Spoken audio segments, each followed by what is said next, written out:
こをひねって。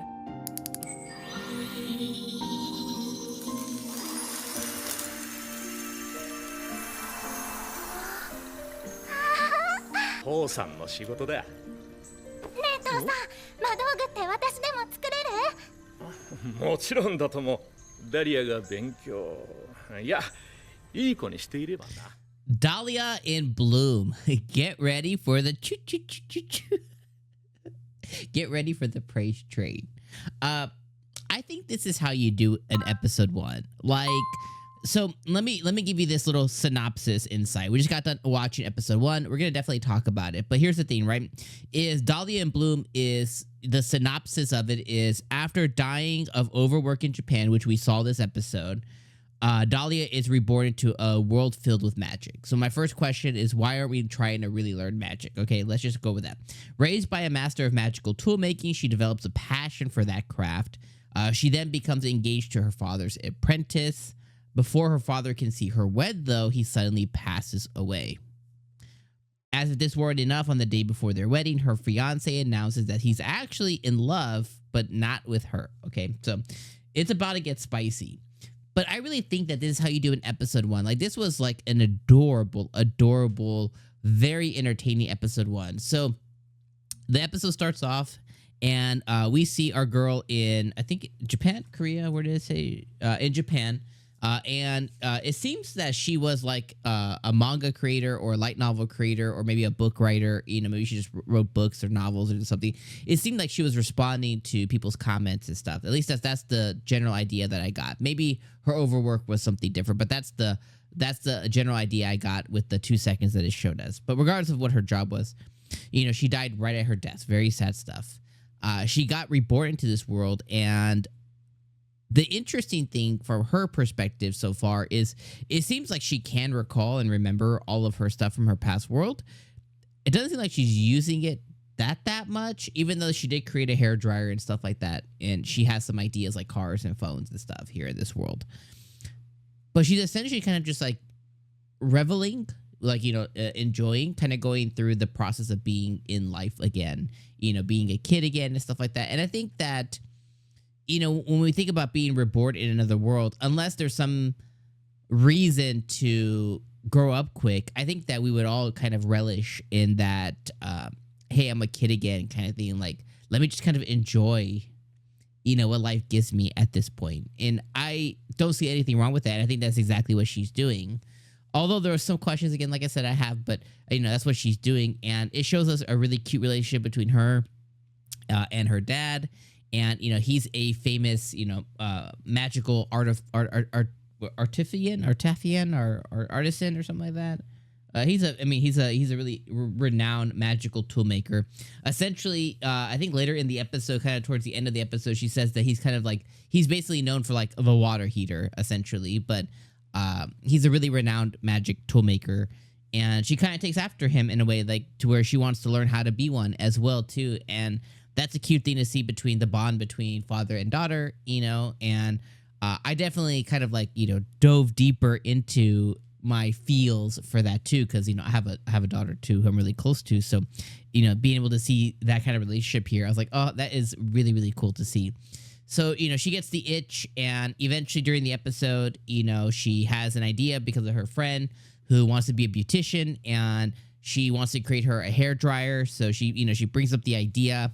And then, you know, after an event happens, her and her dad begin working on it, and they actually make a hairdryer. And who knows what happens with that, because they don't really cover it. So who knows what happened with that idea and with that device. You would think that some kind of device like that would, you know, bring more boon to their shop, and maybe it did. They haven't really covered that yet. And then we get a cool little time skip from her going from maybe like 5 years old, 6 years old, something like that. You know, younger, between 4 and 8, she was around there. And then we get a time skip to her where she looks like she's maybe about 15 now. So we get probably a 5 to 10 year time skip, just depending how old she was when the show started, because it didn't specifically tell us that. But she looks to be around 14, maybe 15 years old now, you know, kind of a teenager. And it looks like she's going to school and stuff as well, too. So generally, like, I thought this was just really adorable and really cute. And I wanted to start off, you know, by reading the synopsis, because as you can see, this really just set up, who she is in this world, what her goal is in this world, her relationship with her father in this world, what he does, kind of like the way the world works in a way, right? It didn't show us a lot of the outer world, just inside of her world of, magic tools, and it showed people using a variety of magic tools like dusters and water magic, like hoses and stuff like that. It showed us a different thing of the world. Like, that's really, really cool stuff. But as you can see, stuff is going to hit the fan because, he mentioned it this episode, but Dad's about to bring somebody in. That somebody's going to end up being her fiance. There's going to be a lot of stuff that happens. Dad's going to die, unfortunately. All of a sudden or whatever. Who knows if the apprentice is going to be the reason behind Dad's death or something like that. Something crazy like that. It says suddenly passes away, but you never know. And then I think it's just really interesting to see on, how she's going to overcome all these adversities with Dad dying and with everything else. But that's more to come. Now, my only nitpick of the show, I'm loving it. I'm all in. I think this was one of the top 5, premiere episodes, this year so far, this season. Well, let me say this season, not this year. This season so far, I think this was maybe top 5, top 3 episode 1s. I really think this showed us like, hey, here's what you're in for with this anime. Are you in? Are you out? And I think that it did it really well. I think that the audience is trying to cater towards that is going to enjoy shows like this. I think that it nailed episode 1, and I'm all in. Now, for some, critiques and some nitpicks, I think if I had to score this episode, I think this was about an 8 out of 10. Really solid. Again, one of the highest scores I've given, to start off the season so far. But if I had to nitpick, it is, my nitpick is, with the world that she's in and all the ideas that she has, and it could come still, but my surprise is, kind of like, like copyright and making sure that like your ideas are secured in your own. Like, I think that early on, she could have had a lot of success selling her ideas. Like, you don't, like, even in our world nowadays, you don't necessarily need to be the person to create something, but if you have a really good idea for something to be created, you can really get like a lot of money for that. So just like her hairdryer idea, like she could sell that to some company or lord or duke or, some, one of the, I don't know how the governor, like, I don't know how this world works yet, but she could sell it to an entity and just kind of make dividends off of the idea that she has. Even more so with like the hairdryer, like here's kind of the idea, here's kind of the schematics for it.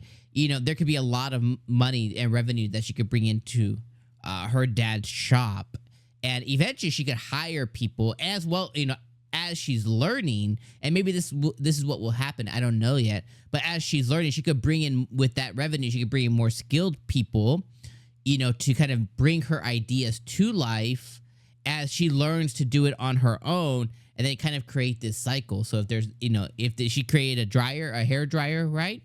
If there's no hair straightener, that could be the next thing. Like, she could create a lot of different beauty products, If there is no, I don't know, just throw shit out there. Bidet, she could be the first person to create a bidet.